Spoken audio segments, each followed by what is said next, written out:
1847. In a vast kingdom ruled by a noble king, prosperity reigned, yet peace eluded him. Despite his loving family, he felt a void that wealth couldn't fill. Driven by a longing for true happiness, he set off on a quest that led him deep into a mystical forest where he encountered Panjurli Daiva, the guardian deity of the villagers. At the heart of this sacred grove lay a powerful holy stone. Desiring its serenity, the king offered a generous portion of his land to the villagers in exchange for the stone.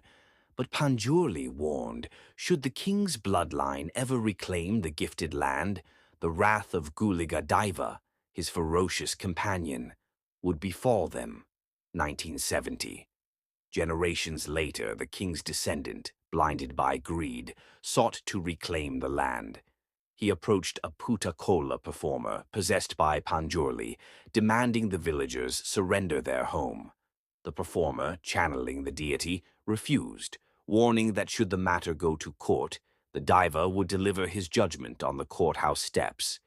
Dismissing the warning, the descendant mocked the possession, prompting the performer to vanish into the forest, never to be seen again. As foretold, months later, on the very steps of the court, the descendant mysteriously died of a heart attack moments before the case was to be heard. 1990. Murali, a determined forest officer, was assigned to convert the same land into a forest reserve, threatening the villagers' homes once more.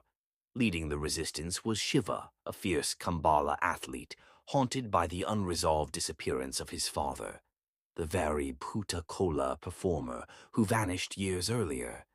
Despite pressure to take up the ritual, Shiva's trauma held him back, while his cousin Guruva filled the role in his stead. As tensions rose, Murali enforced the land clearance with brutal force, aided by Shiva's friend-turned-forest guard, Leela. This betrayal fractured their friendship, even though Leela was merely following orders.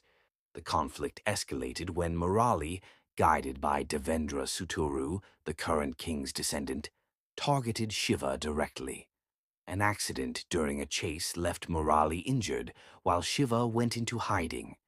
Devendra, revealing his true greed, tried to bribe Guruva to use the next Puttakola ritual to sway the villagers. When Guruva refused, Devendra killed him, framing Murali for the murder.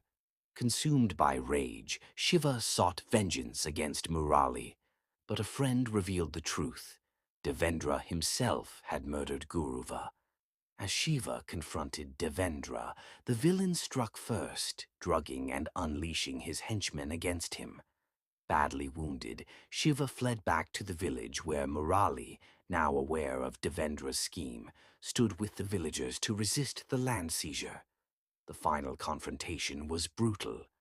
Villagers fell, but when Shiva, on the brink of death, struck his head against Panjurli's stone, a divine force awoke. Guliga possessed Shiva, unleashing unstoppable fury. Devendra and his men met a brutal end as the deity reclaimed justice. Months later, Shiva, now at peace, performed the Bhuta Kola, becoming one with Panjurli. In a powerful conclusion, the villagers, Murali and Shiva, stood united. But as Shiva disappeared into the forest, his son would one day ask about the mystery of his father's final journey.